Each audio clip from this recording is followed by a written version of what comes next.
Olá, meu nome é Lilian Cidreira e no vídeo de hoje eu quero falar para você sobre alguns comportamentos que são importantes para você avaliar se você é um profissional que vai ter a capacidade de inovar ou não. Bom, da onde surgiu essa ideia do vídeo de hoje? Muita gente acha que a gente está falando aqui de inovação e que inovação é importante, legal, ok, já entendi, mas eu tenho um problema, minha diretoria não está interessada, ou eu tenho um gestor que também não está afim, e eu tenho visto isso acontecer com uma certa recorrência. Então a pessoa ela começa a achar vários motivos, várias desculpas para efetivamente não inovar. Então essa mensagem de hoje é para deixar aqui alguns recados. Bom, a primeira delas é que inovar, assim como a grande maioria das questões que hoje estão no nosso dia a dia, os nossos desafios organizacionais, inovar não é uma coisa fácil e simples de fazer. Então vamos lá. Primeiro ponto é que sim, ela é fácil a partir do momento que você tem uma metodologia.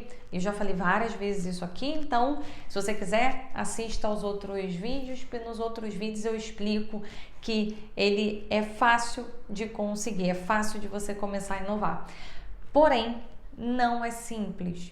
Por que não é simples? Porque existem algumas questões que você precisa quebrar de barreira para começar a efetivamente inovar. Só que diferente talvez do que você esteja pensando, que, lógico, eu tenho que quebrar a barreira do meu gestor, eu tenho que quebrar a barreira da empresa, e a empresa no dia que começar a ver que inovação é importante, ela vai priorizar esse ponto.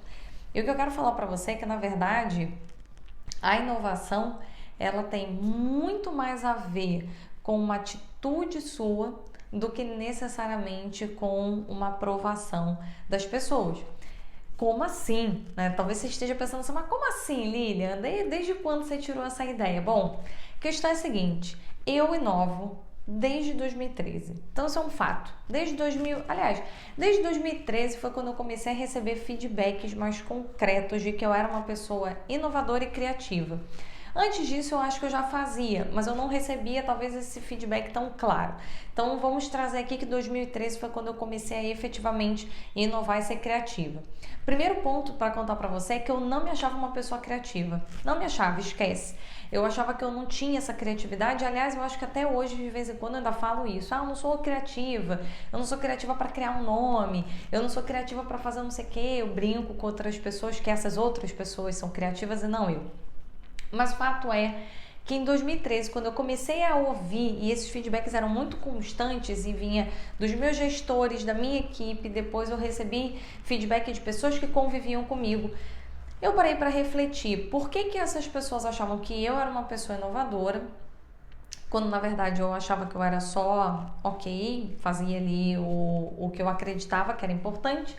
E do outro lado, existiam pessoas que eles não consideravam inovadoras. Então, eu parei para refletir muito sobre esse diagnóstico pessoal. E o primeiro ponto que eu considero, que eu acho que foi o maior diagnóstico para mim, é o fato de eu ter muita vontade de fazer diferente. Então, se eu olho para trás na minha carreira, eu tinha uma gana, e eu tenho uma gana de fazer diferente do que eu já vi. Eu nunca me conformo com o que já está feito. Eu não me conformo em fazer aquele feijão com arroz. Eu gosto de me sentir desafiada, eu gosto de fazer coisas diferentes. Isso me traz realmente uma vontade de fazer muito maior do que eu ficar ali fazendo o que eu gosto de chamar em vários vídeos de modus operandi, né? Pegar, fazer o que eu já faço sempre repetitivamente durante muito tempo. Eu não sou feliz assim. E eu acredito muito que esse tipo de comportamento em mim me levou a inovar. Então, eu tenho um vídeo meu que eu falo sobre a minha história e eu conto brevemente alguns episódios que aconteceram. Só que um deles me chamou muita atenção, que foi logo no início da minha carreira e eu tinha que cuidar de uma compra de livro e eu achava aquilo ali chato. Então, a grande realidade eu achava o assunto burocrático, chato, muito operacional, eu não via muito propósito de eu fazer aquilo. E tudo que eu não via muito propósito, eu poderia ter duas atitudes ali. Eu poderia simplesmente fazer e ficar de cara emburrada, reclamar que era um absurdo eu estar fazendo aquilo e tal. Ou eu poderia pensar uma solução. Então, eu sempre criei na minha carreira um mindset de tentar trazer solução. E esse aqui para mim é o grande diferencial de quem quer inovar para quem não quer inovar. Porque o fato de eu nunca estar conformada, e isso inclusive é o nome da nossa, é o propósito da empresa, né? Promover o incômodo positivo. Eu nunca estava acomodada, eu nunca achava que o que a gente estava fazendo era bom o suficiente. E isso de alguma maneira me impulsionou. E me impulsionou a passar por situações e empresas que eram extremamente tradicionais. Então, eu não quero que você pense aqui que, mas a Lília é inovadora porque ela é empresária. Ela é inovadora porque o chefe dela adorava inovação. Não gostavam de inovação, não necessariamente amavam inovação, mas eu gostava disso. Então, acho que o ponto aqui principal, e esse vídeo ele é um recado para você avaliar se você é um profissional que tem essa vontade, porque tem que ter essa vontade, porque inovar, gente, é quebrar barreira, é criar algo novo, é testar uma coisa num ambiente controlado, ver se vai dar certo. E a partir do dar certo, aí sim tentar levar para uma aprovação. Só que isso requer uma vontade, uma garra de fazer grande, porque você vai lidar com pressão dentro da empresa. Não acho que você não vai lidar. E não é porque você, não, mas aí eu vou procurar uma empresa que impulsiona a inovação e lá as pessoas vão contribuir. Não necessariamente. E eu já falei várias vezes aqui, um dos assuntos que eu sou professora é de liderança. E uma das coisas que eu bato muito na tecla quando eu dou aula de liderança é que a organização, ela tem dois formatos de cultura. Então você tem lá a cultura organizacional, que é aonde a empresa, a forma da empresa trabalhar, operar, acreditar no que é certo e no que é errado. E efetivamente, quando a gente olha a empresa, isso tem uma parte importante do processo, isso é um fato. Porque uma vez que a empresa ela tem essa cultura, esse guarda-chuva, essa roupagem, ela leva com ela coisas importantes do que ela acredita. Mas, por outro lado, também existem as mini-culturas dentro de cada setor. Vamos trazer aqui para a realidade do Rio de Janeiro, né? Então, vamos tentar trazer para a sua cidade. Não precisa ser Rio, pensa na cidade que você mora hoje. Você certamente tem uma cultura que rege aquela cidade ou aquele estado, mas ali você tem particularidades. Então, aqui no Rio de Janeiro a gente tem as pessoas que gostam de conviver ao ar livre, existe essa cultura do brasileiro carioca em gostar de ir pra rua, ver amigos, beber cerveja e curtir esse clima que a gente tem aqui, que é um clima muito agradável. Mas também existem os subnichos, as pessoas que não gostam de praia, as pessoas que preferem encontrar com os amigos em lugares fechados e que talvez tenham uma cultura mais parecida com a do paulista, mas são cariocas. Então é importante você entender que na cultura da sua empresa isso também vai acontecer. Você pode estar numa empresa que a cultura é super inovadora, mas trabalhar com um gestor que não quer inovar. E o fato dele não querer inovar não vai fazer ele inovar só porque a empresa é inovadora. Então, esquece essa coisa do eu vou ficar esperando alguém de cima dizer que é importante ou o meu gestor falar que é importante. Faça por você. Faça porque você quer contar uma história. Faça a inovação porque você quer ter isso no seu currículo. E talvez esse tenha sido o grande diferencial da minha carreira. Eu fiz isso porque eu estava afim. Eu queria fazer inovação, eu queria entender sobre os processos, eu gostava das metodologias e isso me atraía. E à medida que eu testava a metodologia em ambientes controlados, e ambiente controlado eu estou falando de revisão de processos, programas que eu tinha que desenvolver novos na empresa. Então, algumas coisas que eu fazia de novo na empresa me levavam a efetivamente gerar alguma inovação. Que eu ainda vou fazer um vídeo aqui falando sobre inovação incremental, inovação disruptiva, mas era uma inovação incremental, uma inovação que não era algo do zero, mas era uma melhoria dentro de coisas que já existiam. E eu conseguia trazer bons resultados. E por trazer bons resultados, a empresa também me deixava inovar. Nossa, que maravilha! Uma vez que a empresa via que eu conseguia fazer um bom resultado a partir das inovações que eu gerava, a empresa falava, Vamos deixar a Lili quietinha fazendo o que ela tá fazendo, porque ela gera resultado.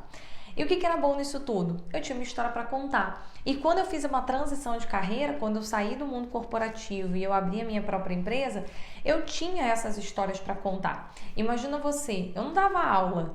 Quando estava trabalhando na empresa, eu só trabalhava na empresa. Eu era totalmente dedicada, full time, àqueles projetos. À medida que eu saí, eu comecei a diversificar. E eu falei aqui, tem uma live sobre carreira portfólio e hoje eu trabalho com essa carreira portfólio. Então eu dou aula, eu sou empresária, eu sou coach e eu comecei a trazer essas histórias das empresas que eu convivi para dentro do meu cenário.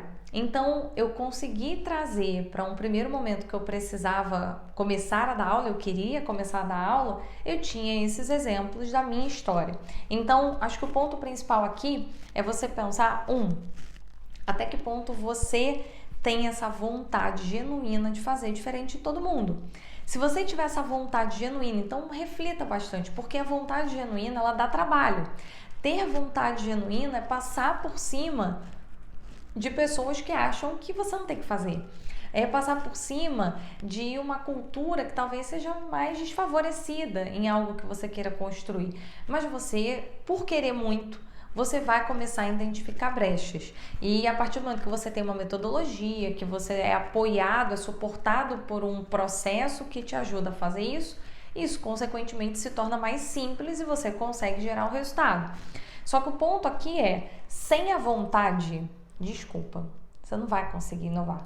Porque a vontade é que vai te impulsionar para esse resultado. A vontade vai fazer você não ficar desanimado quando você vê que um gestor ou um diretor da empresa não está tão interessado assim no projeto. Porque você vai achar uma maneira de construir sem que necessariamente você tenha que passar pela aprovação dele. E aqui, acho que como recado principal é, uma vez que eu fiz e eu tinha essa atitude, eu tenho essa atitude e eu convido você a refletir sobre que atitude você tem, eu também consegui fazer com que as pessoas me deixassem inovar em coisas que não gerariam tanto risco assim para a empresa. Como assim, Lilian? O que eu tô querendo dizer com isso? Bom, acho que um ponto aqui era, eu identificava várias oportunidades de melhoria ou de inovação. Ou quando eu não precisava ter verba, então eu não ia precisar pedir orçamento, aprovação para ninguém, eu teria autonomia para tocar aquele projeto, porque o projeto não teria custo. Ou eu pegava e fazia com orçamentos já aprovados. Então eu já tinha ali um orçamento e eu desenhava em cima dessa realidade que eu tinha. E eu acho que um ponto principal também de erro que eu vejo constantemente são as pessoas querendo inovar a partir de um cenário que se torna muito grandioso. Então, ou o investimento é muito grande, ou a empresa não tem isso aprovado e você quer uma aprovação de verba, ou você tem uma aprovação de verba, mas você quer algo muito maior. E a empresa, gente, ela tem medo. As pessoas têm medo. O seu gestor vai ter medo, ele vai ter medo de um monte de coisa. E você também vai ter medo. Você vai ter medo de inovar, você vai ter medo de errar. A empresa tem medo de apostar em alguma coisa e dar problema. Ela tem medo de investir em um projeto e esse projeto não ser bem sucedido e não gerar retorno. Porque no final todo mundo está respondendo para alguém. Você está respondendo para um gestor, o seu gestor talvez esteja respondendo para outro gestor. Então as pessoas, elas são inseguras, isso é normal e é normal que você também sinta essa insegurança. A questão é o quanto você está disposto a passar por essa barreira da insegurança, diminuir a quantidade de pessoas que vão estar inseguras junto com você para realmente começar a inovar. Então reflita bem, é importante você ter essa atitude. A gente está aqui, o canal ele foi criado justamente para criar essa ambiência, criar essa comunidade que começa a se empoderar, começa a abraçar e acreditar nos processos. Eu verdadeiramente acredito muito nos processos de inovação. Primeiro porque a inovação me levou para lugares que eu não imaginei que eu fosse conseguir. Então eu implementei 4 universidades corporativas, eu fui para os Estados Unidos, eu fui para a América do Sul, fui para a Colômbia, fui aqui no Brasil, viajei muito aqui no Brasil, levando para as pessoas conceitos que eram inovadores, levando programas, projetos para as empresas, depois levando educação para as pessoas a partir de inovação. E hoje o que eu faço é exatamente isso. Então, se eu levo isso, se a minha carreira toda, se baseou e eu estou aqui hoje porque eu aprendi, apliquei e eu tive essa coragem, essa atitude, eu consequentemente vou te recomendar isso. Mas para isso você precisa ter essa dosezinha de coragem. É um pouquinho de insanidade, digamos assim, porque você vai lidar com essas pressões e eu lido quase que constantemente com essas pressões até hoje, porque eu adoro ficar inovando e as pessoas às vezes gostam do tá funcionando assim, vamos deixar assim que tá tudo certo, vamos seguir dessa forma. Então em alguns momentos ele se torna super desafiador, mas por outro lado é algo muito gratificante. Eu tenho as histórias para contar, eu tenho a minha carreira como uma trajetória que se diferenciou de muitas pessoas que eram meus pares. Eu tenho orgulho de ter construído coisas que muita gente não construiu, porque eu tive essa audácia, essa ambição de fazer diferente. Então, o fazer diferente, ele dá trabalho, mas ele é muito recompensador. Então, o meu convite aqui para você é que você também crie essa ambição, porque eu tenho certeza que essa ambição ela vai gerar em você esse sentimento não só de confiança, mas esse sentimento de que você tem as suas histórias para contar. Você tem os seus projetos, as suas realizações, as suas inovações pessoais. E isso realmente não tem preço. Então, eu espero que você tenha gostado do vídeo de hoje, tenha se sentido de alguma maneira contagiado para fazer também inovação e curta aqui o nosso canal, encaminhe o nosso vídeo para os seus amigos e te vejo no próximo vídeo. Tchau, tchau!